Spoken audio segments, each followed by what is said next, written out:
DreAllDay.com. You are now tuned into the show where you learn the discipline to show up day after day, to do the work, the confidence to put yourself out there boldly and authentically, and the mental toughness to continue showing up, doing the work, putting yourself out there, even when the success you've expected to achieve has yet to be achieved. And on top of all this, you get a huge dose of personal initiative, which is the go-getter energy that moves any one of us, including yourself, to go and make things happen instead of waiting for things to happen. And then we put all this together into a series of frameworks, approaches, insights, strategies, and techniques underneath the umbrella of one unifying philosophy that is called work on your game. My name is Dre Baldwin, also known as Dre All Day, and welcome to the show. And today's topic is, we are stepping into part 3 of what will be, I'm predicting, a 10-part series on why you are in fear of success. Before we get into this, remind you of two things. First of all, my text message, Daily Motivation, also the weekly one that comes out every Monday called Monday Motivation.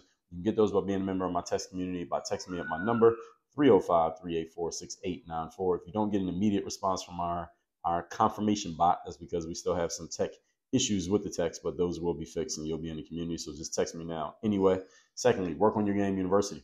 That's a place where I do all my coaching. If you would like to work with me directly, if you would like to have me as your direct personal coach, there's only one way to do it. The good news is very simple to do it.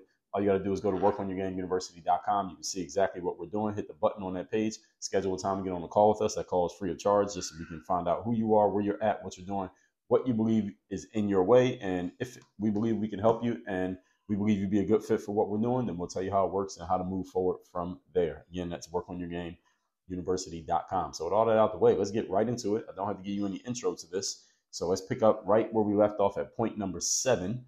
In the first 2 episodes of this series, we covered points 1 through 3, then 4 through 6. Now we're on point number 7, why you may be in fear of success. So these may be conscious or unconscious things that are stopping you from taking the steps that will get you to the success that you have been telling yourself that you want, but you don't yet have. Number 7 is raised expectations. This concept connects directly to the last point that we talked about in the previous installment of this series. When you become successful, and again, success is relative to where you are now. So when I say use the word successful in this series, it just means relative to where you are now, you doing significantly better, and you determine what significantly better means for you. When you become successful, both you and others around you who have seen this success will begin to expect that you will remain successful and continue to build on that success. In other words, people are going to expect upward movement from you because they have seen upward movement from you.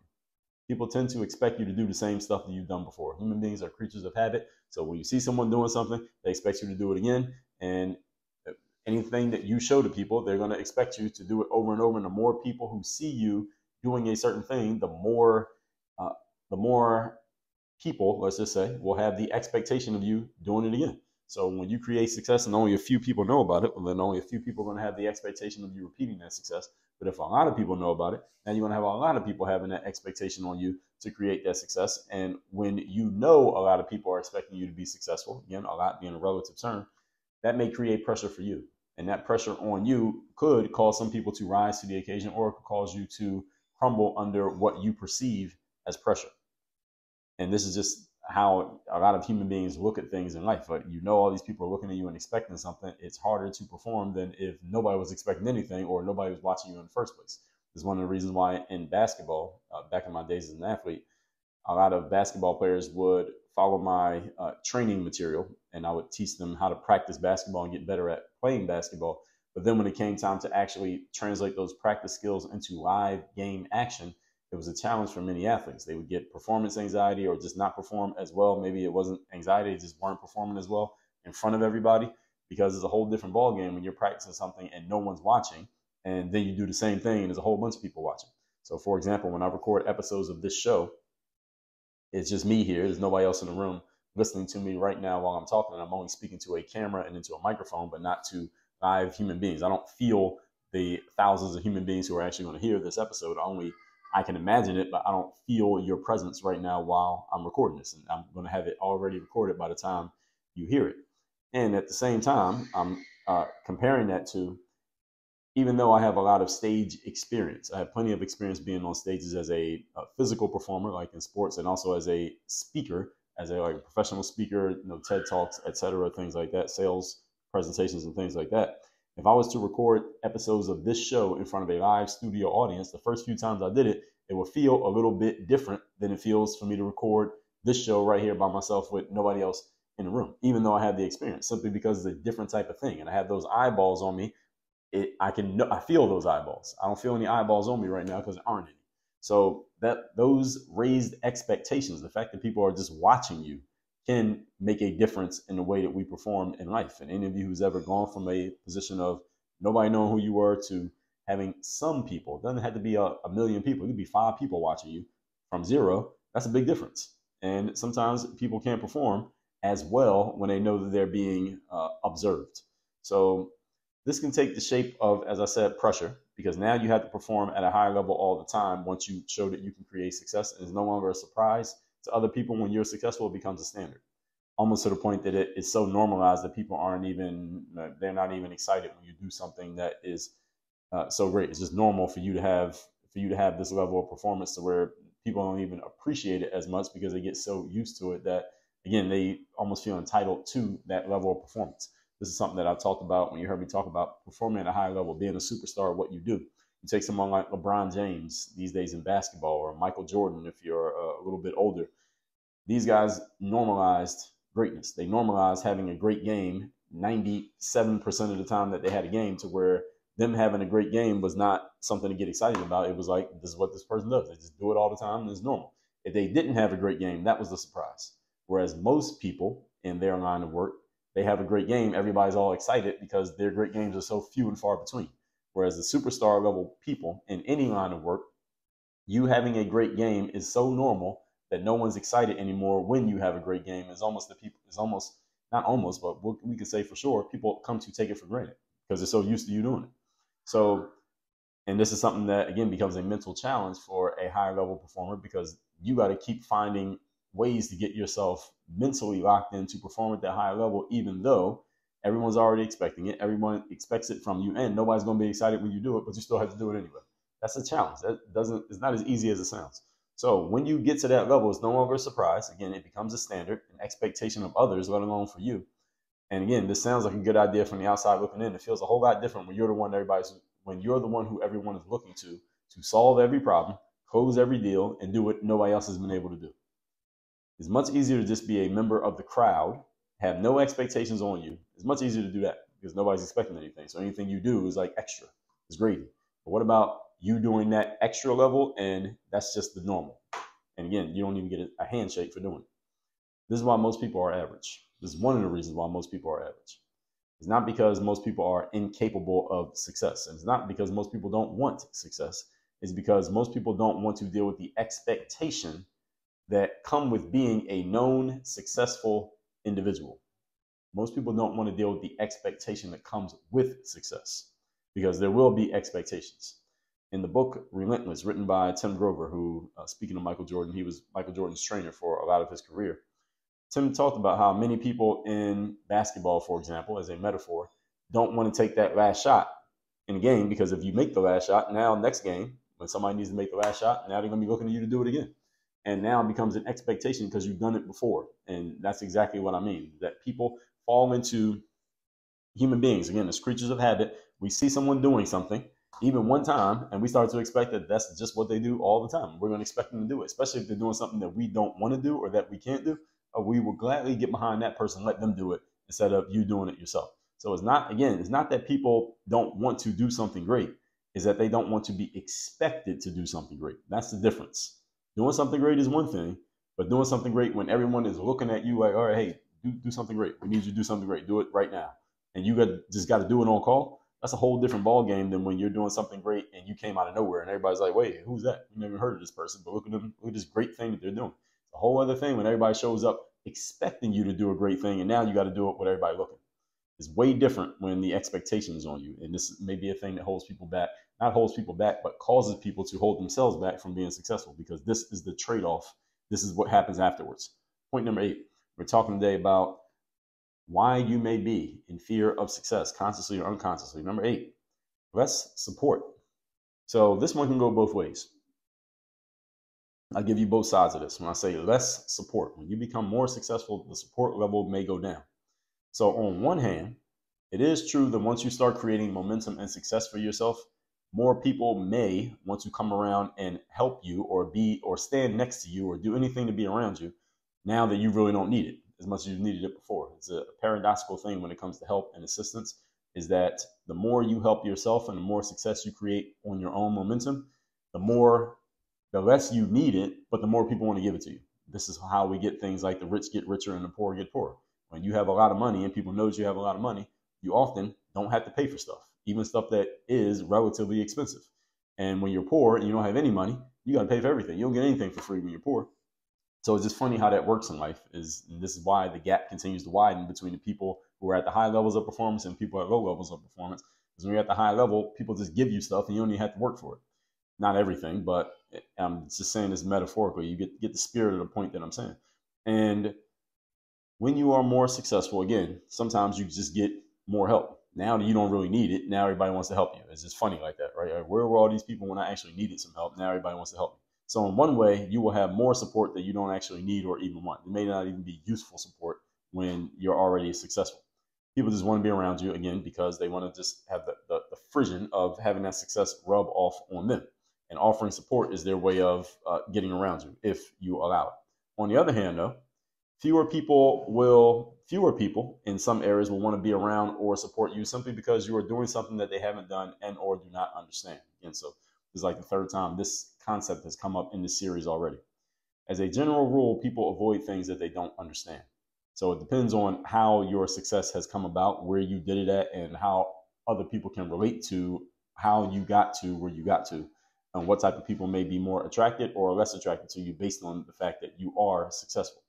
On top of the fact that, as I already told you, when you create success that other people have not created, your success can be, to certain people, a reflection of their lack thereof.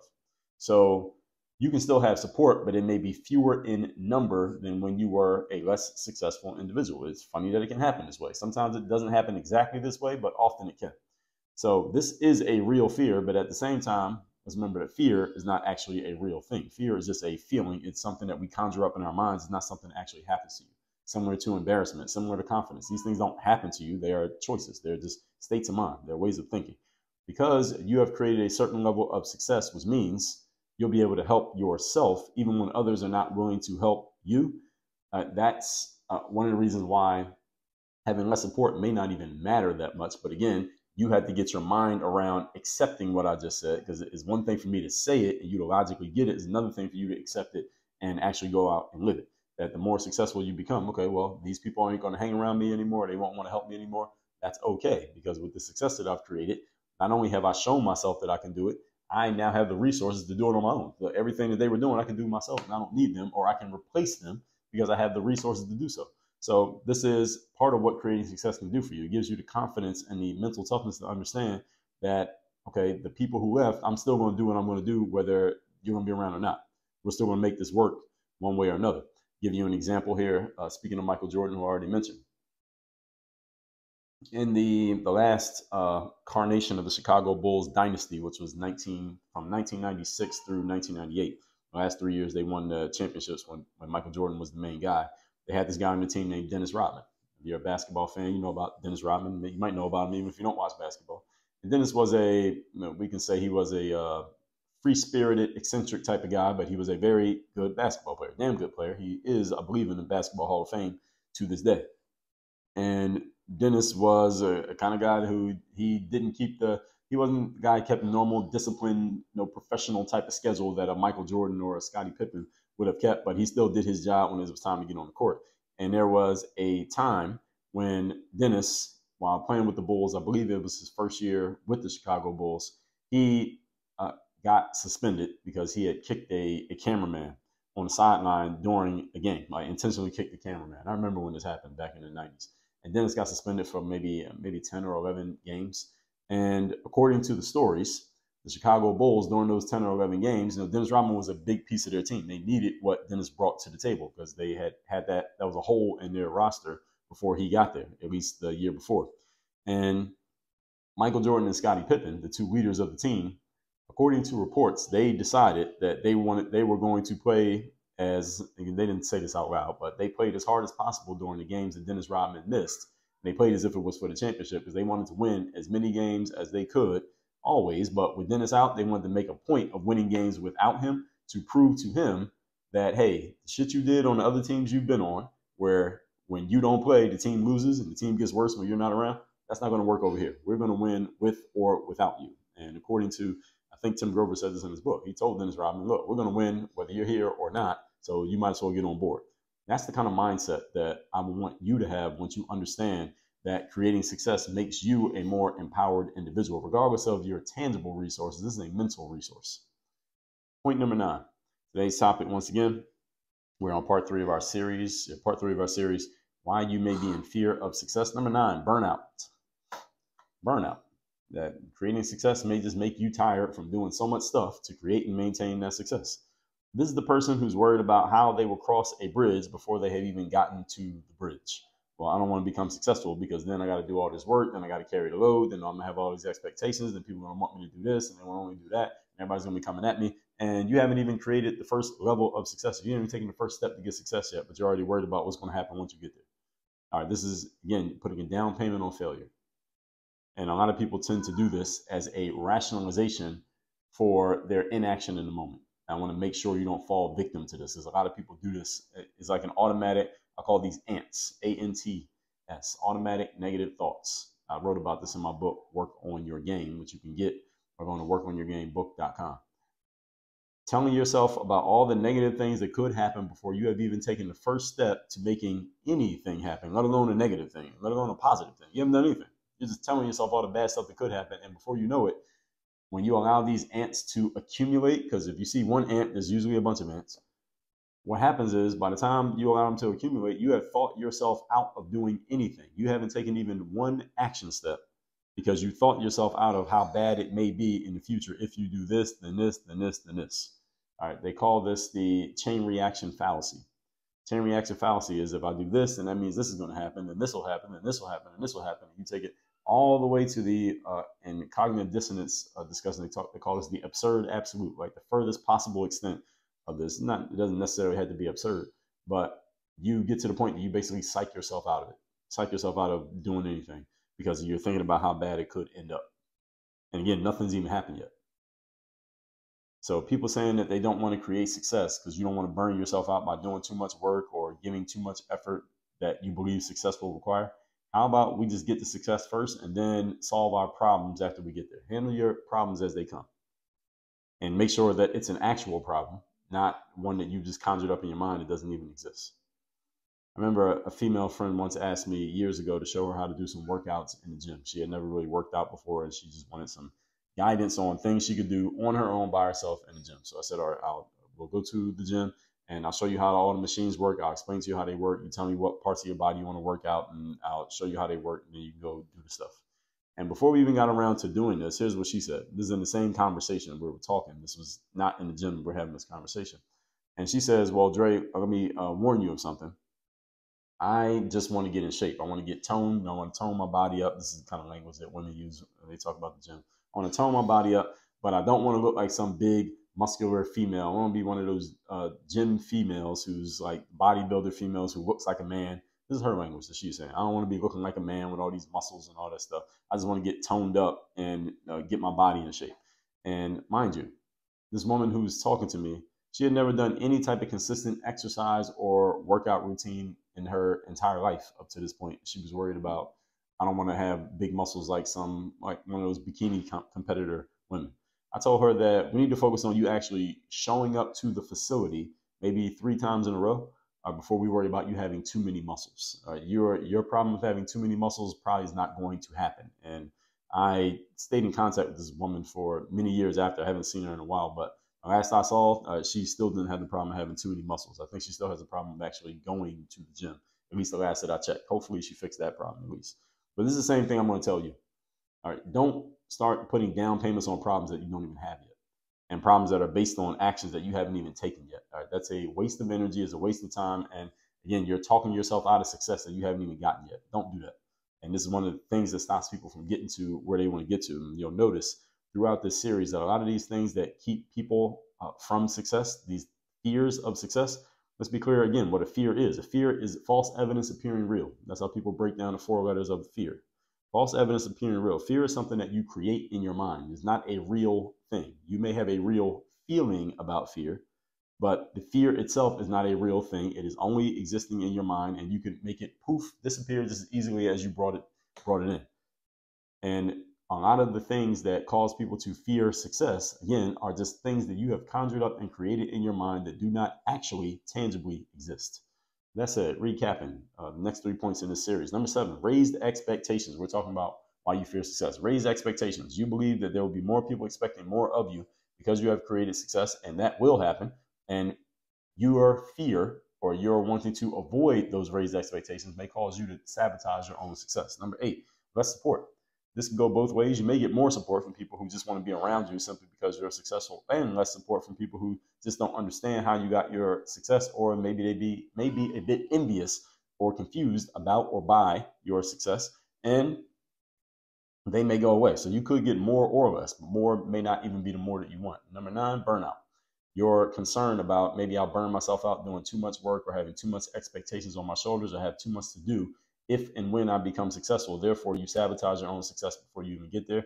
I would suggest you not make that mistake again, just like my friend who didn't want to have too many muscles but had never worked out in her life. And again, that wasn't the problem that we need to deal with. The problem was, let's just make sure you know how to get into the gym in the first place and pick up a weight before you worry about you having too many muscles. That's it, folks. Make sure you're texting me, or my text community number is down below in the description. Work on Your Game University. That is the place where I do all my coaching.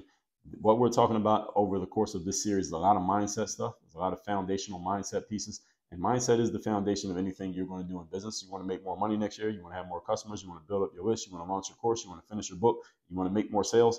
Mindset is the foundation of you doing all of those things, because you need to have the right frame of mind upon which we can build the strategies, the actions, the systems, and the outcomes. So go to workonyourgameuniversity.com, schedule a time to get on a call with us, and we'll take it from there.